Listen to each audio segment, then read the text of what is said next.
it's the day before Thanksgiving, so we have a special edition of Pop Culture Pastors Hour. Hello, Ed. How are you? I'm getting prepped for tomorrow. Yes. Yes. You're pre-gaming, as they say? Pre-gaming, yes, exactly. Exactly.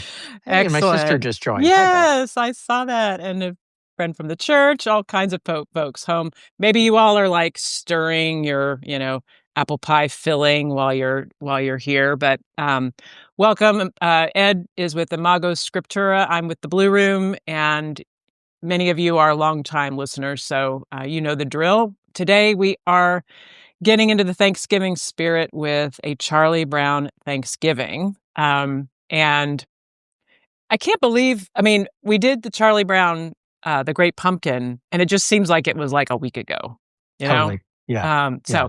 anyway, Yeah. glad you all are here for this classic that is probably the kind of sort of not, B or C tier of the kind of holiday specials, but I have a lot of affection for it. So, Totally.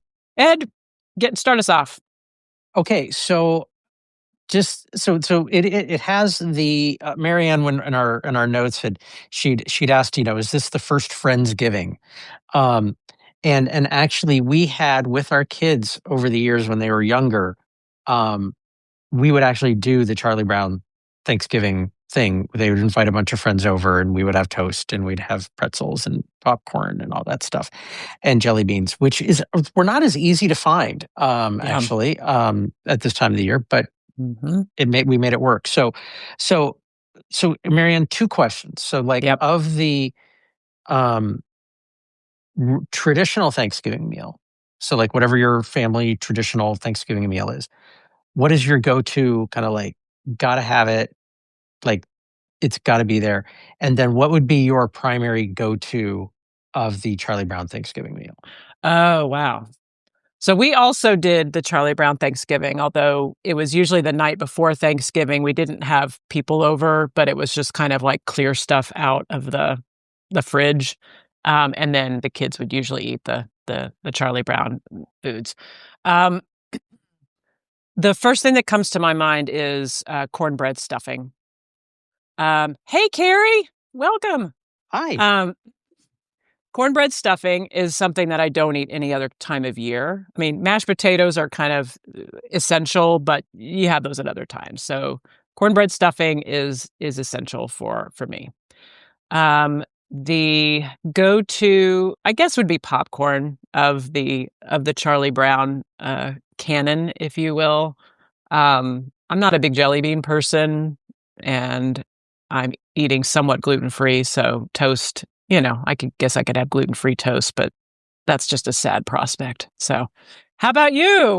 Okay. What are your Thanksgiving dishes, both Well, actual and Charlie Brown shaped? one of the things that, of the many things that I'm grateful for the family I married into, is that they make the most spectacular pecan pie. Mm, Um, and like, it doesn't get made any other time of the year, and it's just divine. And so, love it. yeah, there's all the other stuff leading up to it.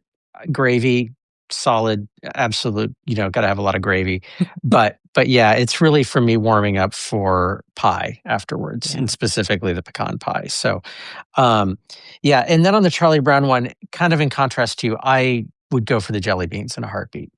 Um, yeah, like, just I'd be happy to load up my plate with jelly beans, and Nice. I'd be thrilled with that. So, Love it. We did find some this year, so tonight that will be happening.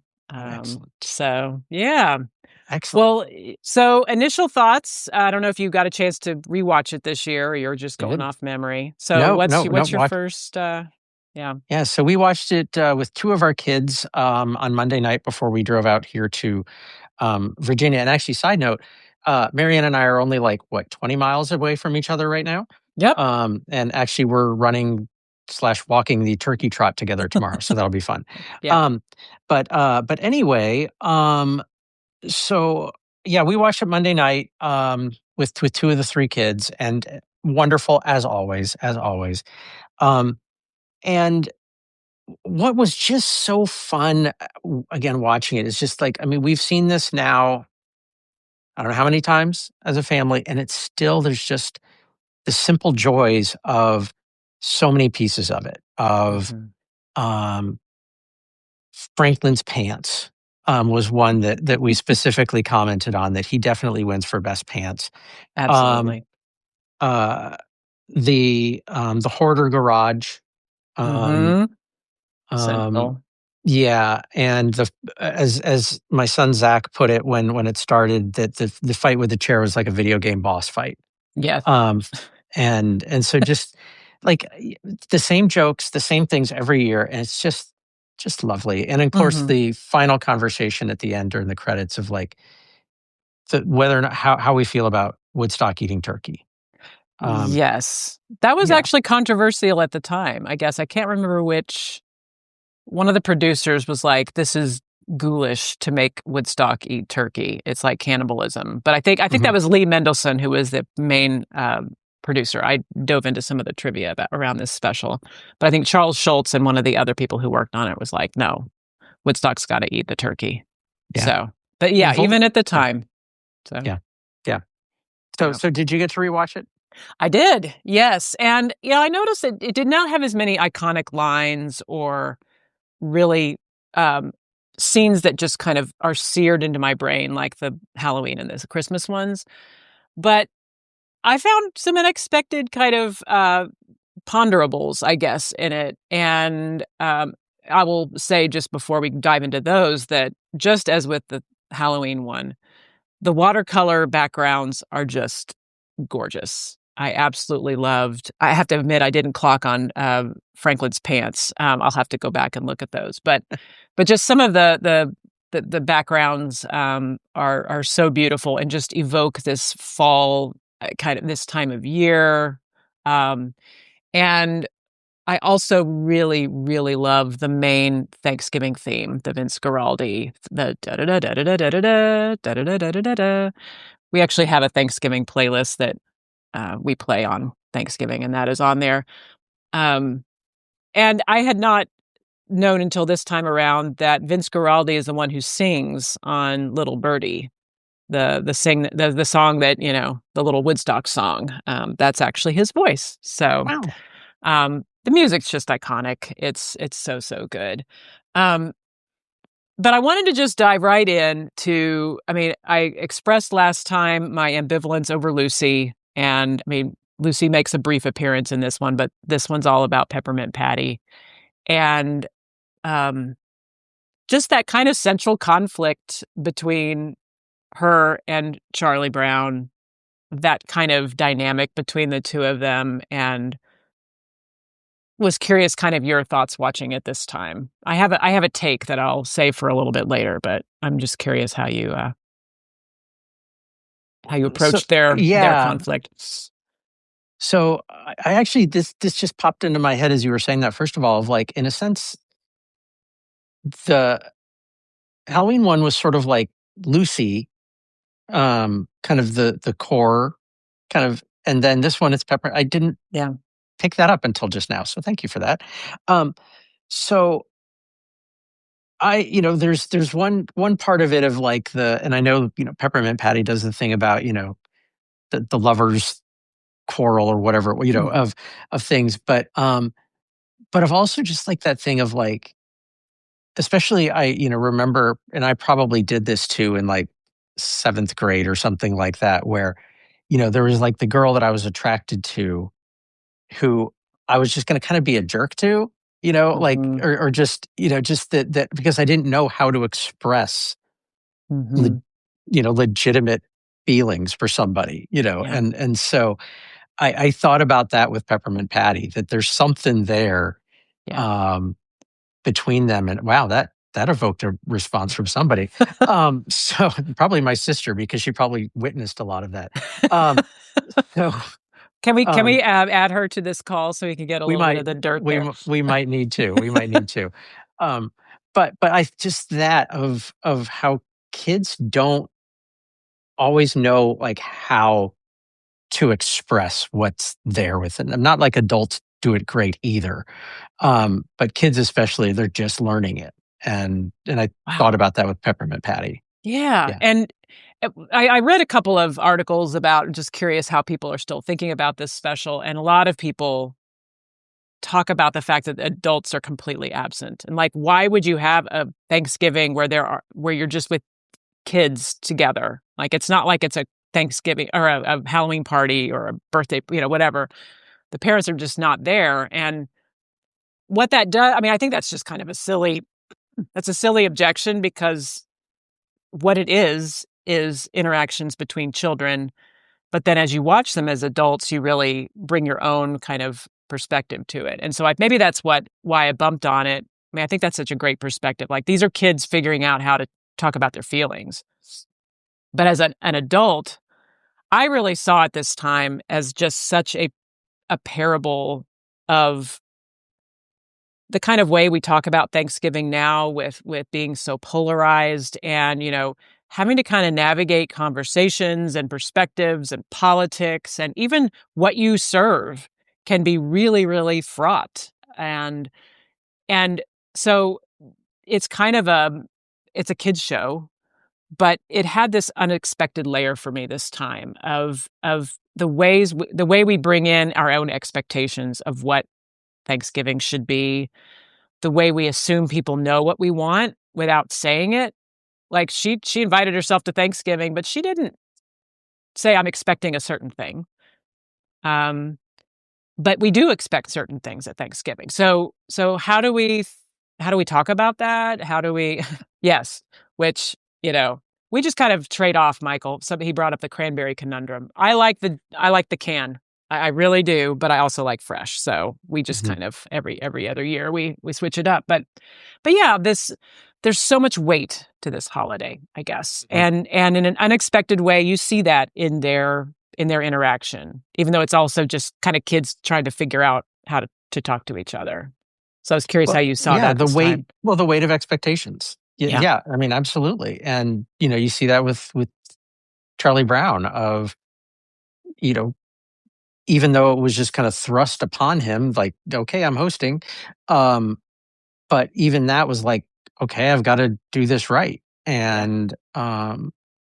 And then his disappointment when, he gets, Peppermint Patty launches into him at the table. Right. Um, and then of course, right with that, in terms of the interactions, you've got the just perfect. I actually used this in a uh, um, officer training thing for one of my churches when we were talking about healthy communication and the epic triangulation that goes on with Marcy. Where Yeah. Peppermint Patty is like, I can't, Marcy, go talk to Chuck for me. And like when we watch it Monday night, we're like, no, Marcy, don't do it. Tell her no, that's yours. Set your boundaries. Um, Yes. and yeah, so I use that as part of like, okay, this is a perfect example of triangulation and Yep. a perfect example of how not to do this. Yes. you know, Right. Yeah. and I mean, I know Marcy tries, no, sir, I think, but she still goes and does it. Mhm. Um, but yeah, just the expectations, the heartbreak, Yeah. you know, Right. um, I love yeah, that. That yeah. is a great example, and I hadn't thought to use it in trainings and things. And for those who may not know that term, can you just give us a little brief description of what triangulation is? Yeah, good call. So basically it would be um that if I had some kind of, something with Marianne that she did and I was, hacked off about it, that, for example, I would send a message to her husband Robert and say, "Hey, um, would you talk to your wife and Mhm. get this squared away for me?" And hopefully he would reply back and go, no. Um, That would not go so well. yeah, Yeah. so what that is basically what should be just a direct line of communication between the two of us ends up becoming a triangle when we Yep. add that third into that. Yep. Yep. So powerful. That's such a great example. And you're right. Marcy almost gets there. And here's the thing that just came to me as we think about, I mean, people gathering around tables maybe tomorrow with people that how do you talk to them? How do you negotiate I mean, we have 3 vegetarian kids, so our our Thanksgiving table is going to look different. We're not even making a turkey. We're going to get a rotisserie chicken for the two carnivores in the family, and that's fine with me. But what I did appreciate in thinking about that is, yeah, the ideal is Marcy says, "This is yours to do. You need to go talk to Chuck, sir. Go Mhm. do that." Right. Um, but she does take a step towards that, right? So she plants a little seed. You know what, Marcy? You have the issue with Chuck. You go talk to him.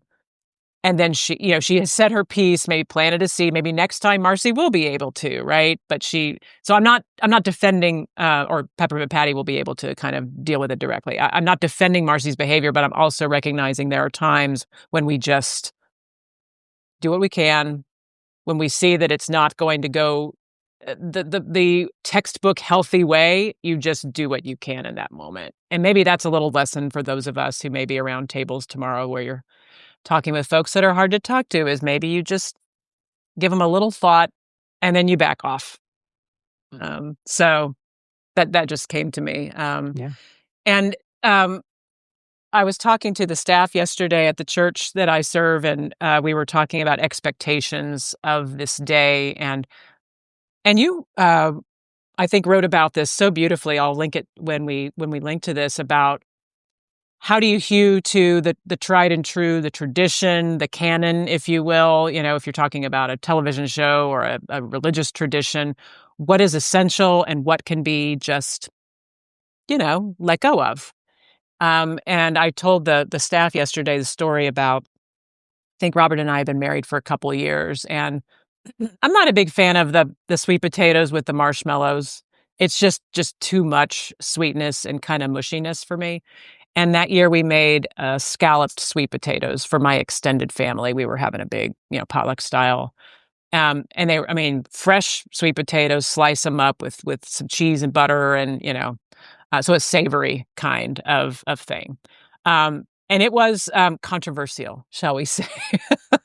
And there was kind of some pouting, about it. And what do you mean we can't have the thing that I didn't realize that's the thing. I mean, like, let me just, would love to hear what you think about this, because we're both pastors. So we come into systems sometimes and we don't know what is beloved until we have disrupted it.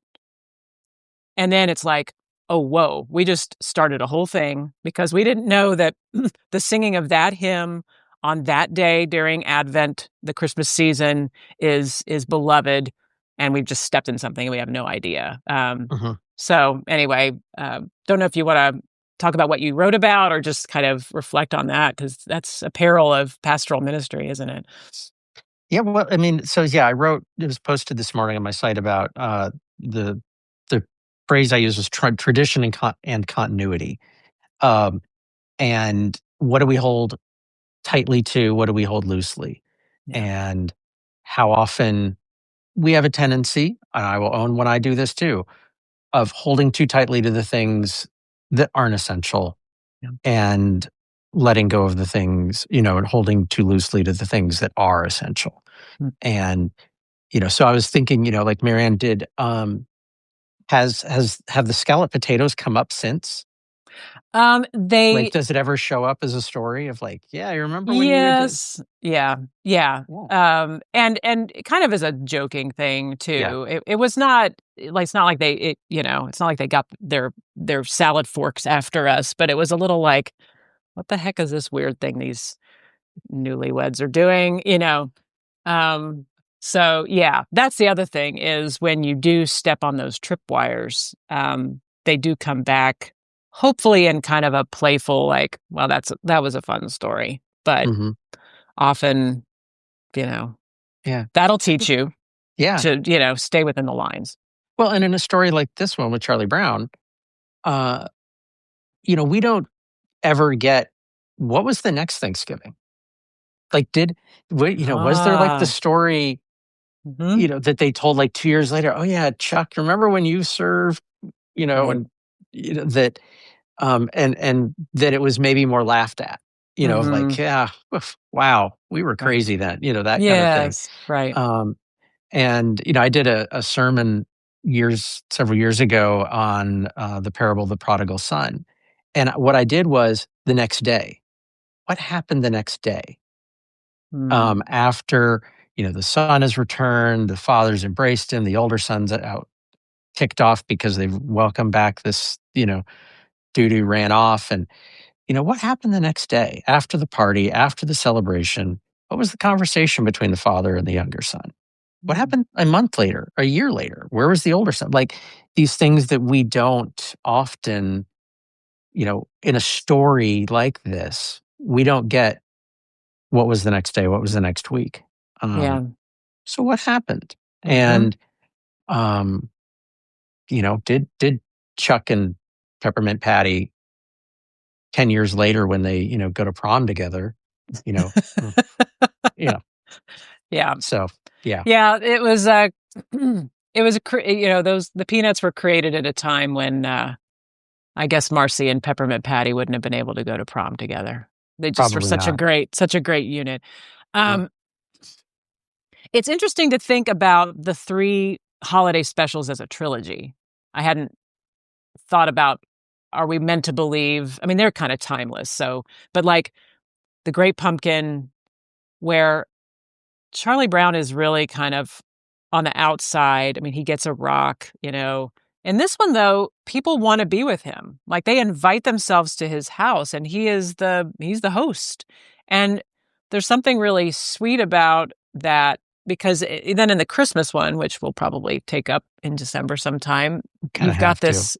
we've got this kind of he's gonna be the director of the play. In fact, it's kinda similar to this one, right? Because, they give him this responsibility and then they just don't take it seriously. And the same with this, right? And I think part of I bristle at Lucy and I bristle at Peppermint Patty, and I maybe it's because I'm also a strong female character, and I'm like, "Eh, are we unlikable?" Like, there's something kind of just so I mean, she's endearing, but also really frustrating. And maybe we're just all on a journey, right? Um, but I just feel for Charlie Brown so much because he has just this is his offering. He offered what he could. I mean, talk about, she has done what she could. Pretty sure I read that in scripture somewhere, the woman anointing Jesus, and being, uh, savaged for it, "How could you do this? It's a scandal. You should have sold it and given to the poor," right? Um, this is what he was capable of. This is the gift that he had to give. And her pushing back so vigorously against him when she's the one that brought all this on.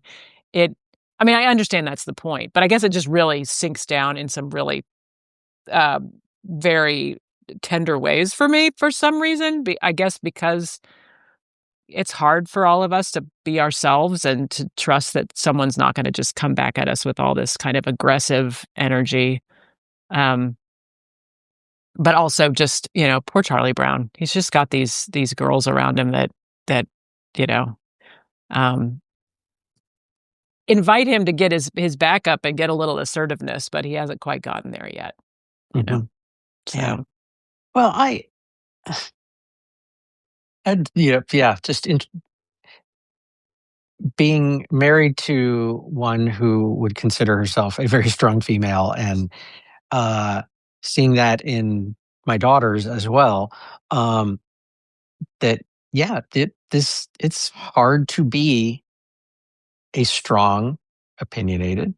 I'm going to take opinionated off. Just a strong mhm, woman who stands up for herself and speaks for herself, and that's something that 30 years ago for me was probably like not even in my thinking at all. mm, mm, And then actually engaging those stories of women and going, oh yeah, wow, that's really there. mhm, So yeah, thank you yeah, for bringing that. I also thought though of this thing of kind of Charlie Brown getting thrust into the director of the Christmas program, the pageant, and hosting here. Um, Again, I'm going to go to one of my things with kind of officers and leaders and servant leaders and churches. Um, that you kind of work with who you got, mhm, and and be deeply grateful for what those people that you've got are able to give. Mhm. And um, that it's not something of like, for the people we're going to have serve as elders, for example, is, we've got to get the best and the brightest, and we've got to have, like that person. Yeah, they're really not elder material or something like that. But I look at the knuckleheads by and large that they're portrayed, the disciples are portrayed as in the Gospels, and it was like Jesus was like, "Okay, you're saying yes, great, come along, we'll work with it." Mm. Right. And um, And yeah, that just what would that meal, what would that Thanksgiving meal around the ping pong table have been like if, we'll just play with it. I'm not bashing Peppermint Patty here, but if she was just like, Chuck, this is super fun. Like, I know I just kind of invited myself over and you somehow threw together this ridiculous amount of toast and popcorn and busted out the rest of the jelly bean. Like, this is really cool. Like, yeah. what would have been Yes. really funny? Yeah. Right. Yeah. 2 things just came to mind when you were talking. I love that. I love the connection to the disciples and to church officers, right? One is, I also wanna give Peppermint Patty a break, um, we've come to kind of, understand our maybe basically all 3 of our kids, as some spectrum of neurodivergence, and one thing that, this is not true of every neurodivergent person, but, there's just a sense that there are these rules of social behavior that they don't know, and everybody else knows them. And I was struck this time by the Peppermint Patty saying, "Why can't I act right outside of a baseball game?" Mm, And that's a place where you know the rules, right? This is, you're fighting the other team.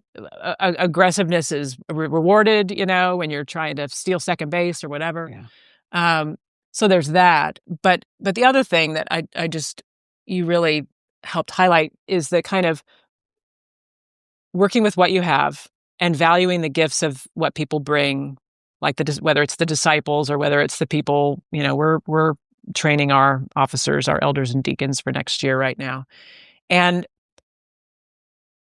if you come in with expectations of what needs to happen, then that's a recipe for not valuing the particular gifts of is there.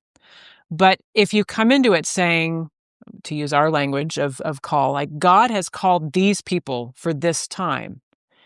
And so what they bring and what they create together and what they collaborate on and what church ministry looks like with this group of people is what it needed to be.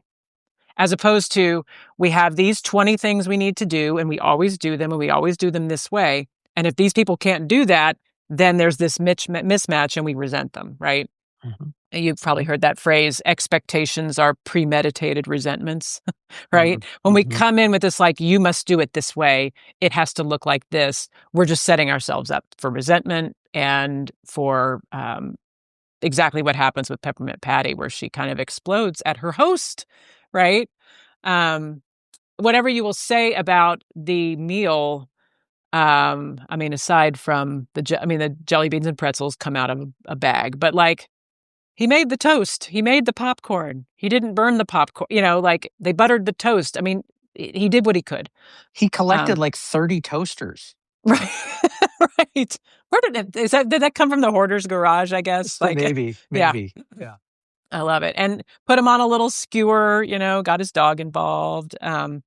Yeah. So Um, I wanted to ask you, looking at the notes, you talked about Sally. Sally's just kind of always a little side character, his kid sister, and her whole kind of what do I have to be thankful for? I just wondered if you wanted to cook on that for a minute because I thought that was Well, an interesting thing. that one goes to one of those, the family that was, I think it might have been my wife Amy, who during that was like, that is such like a white privilege comment, it's like, what do I have to be thankful for? Yeah. And it's like, you got a pretty good house, you got, place to live, you've got, like you got it okay. Like, Mhm. um, so, um, Yeah, so kind of there was that piece of it, but I also, I mean, gratitude has been such a just core thing for me of growth and healing over the last like 10 to 15 years of like what and I'm trying to pull up something I read this morning here. Um, what gratitude does for us of when we have that perspective of gratitude of how we live, of what we begin to see of beauty in the world and meaning in the world alongside a reality of what is in the world. You know, it's not just rose, happy, happy rose colored glasses, but it's um, this recognition that there is all this beauty Hmm. that is Yeah. there that we, but also that we're supposed to create and can Yeah. offer Yeah. um, Yeah. in the world. So, um, yeah, so that Yeah. I can't find it, but today's Center for Action and Contemplation email started out with this amazing comment about that, and I'm trying to get it pulled up. But yeah, Uh, so I would go with that on the gratitude side of that's things. great. I love it. I love it. Um, Ed, you're getting uh, that your internet is unstable, but I can hear you fine. So, Oh, well, which that's is good. That's yeah. good. Okay. Um, yeah, it's appropriate, I guess. You think about Sally as a young child. They're very self-centered. They're very, I mean, that's developmentally appropriate, right? And so, because I think she's the one who like makes the long Christmas list. Like we're kind of spoiling our conversation in December, but like, here's what I want from Santa. Um, very long list of things. And maybe what happens when I watch this and there's no parents present is I watch this as an adult projecting adult kind of expectations. Here's expectations again onto these kids. Because yeah, um, it does feel kind of like you have a lot to be grateful for, and I think as adults we do feel that in a way that like when you're a kid you're kind of like more focused on what you don't have. Um, but yeah, I think that's it's a great it's a great shout out to and and and I we didn't this isn't in any of our notes, so I'm kind of springing this on you, but um, this special really does have a little bit of a teaching moment, right, about the first Thanksgiving and the let's say folklore and mythology around that. And there has been a really, I think, healthy and important um, interrogation of this holiday and what it means for many who live in our country. And I'm curious how much that is part of your thinking when you approach this holiday. I really do. It's not that I'm not aware of the history, but for better or worse, and maybe this is some of my privilege that I want to sort through, is like I don't think about it as a historical event that we are connecting to.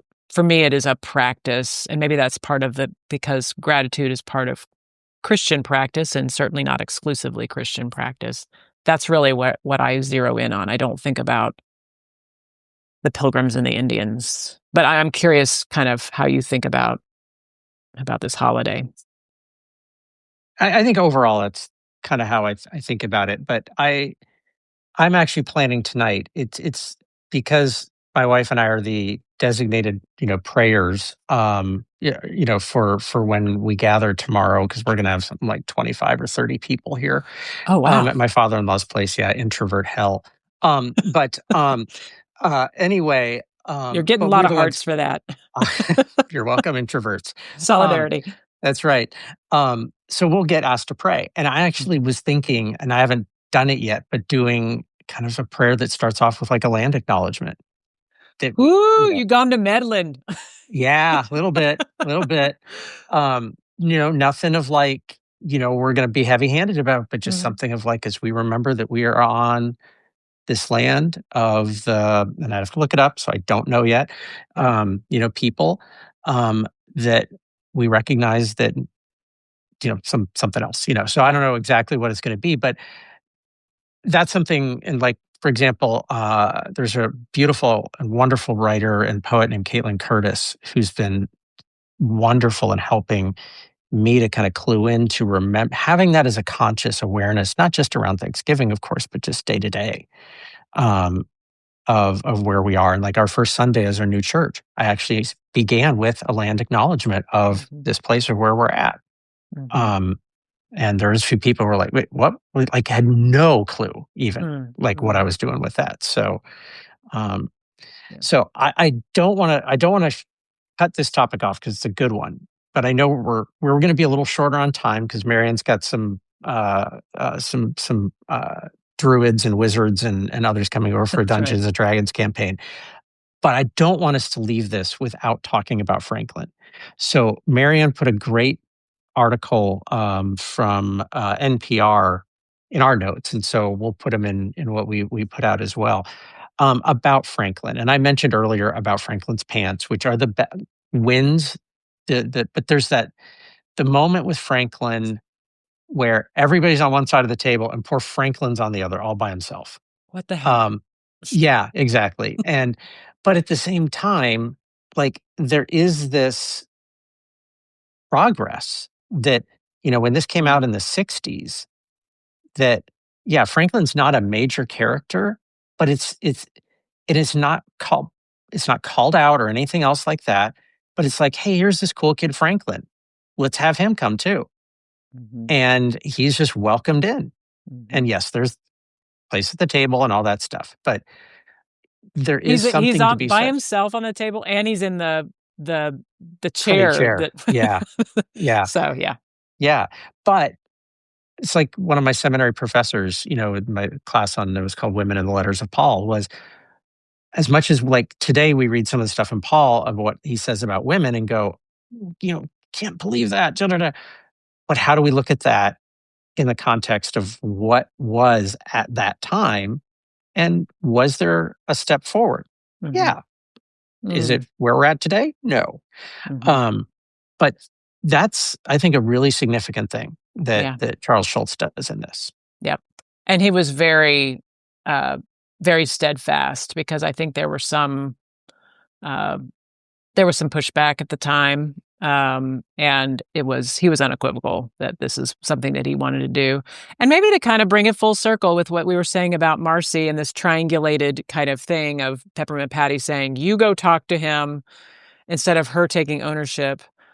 And Marcy says, "I think this is yours to do, but I'll go do it." I mean, I'm putting words in her mouth, obviously, but maybe that's a theme, kind of an underlying theme of all of this is this kind of bit by bit, we hope that we are on a journey that is towards greater uh, inclusiveness and welcome and honesty and authenticity and all of those things. And maybe that's what I'm taking away from Charlie Brown's Mhm. Thanksgiving is that it was very much him. It was his gift that he gave, and maybe that's what we're all called to do. Yeah. So Yeah. And on that journey, maybe to use this as our wrap up, may we be able to ride in a rear facing seat in a station wagon on that journey. I remember yes, riding in one of those when I was a kid. Those were the same. best. Those were Yes. awesome. Man, Yeah, how we survived. I know. I know. So, that's another when you know better, you do better thing. Because there are people who are like, "Oh, we just were in our back seats with no car seats or anything," and I'm like, "Yeah, that's not good. Like, that's not a thing that we wanna kind of perpetuate. Some Yeah. things are getting better." Yeah. Yeah. Anyway, well, thank you all so much for joining us. We'll Yep. post this Thank you all. later with some of these links. We'll get the Center for Action and Contemplation linked, because that's a great shout out to gratitude and some other things that we've mentioned. But everyone have a wonderful Thanksgiving, and we don't have another one on scheduled, but you will find out what our next kind of topics will be.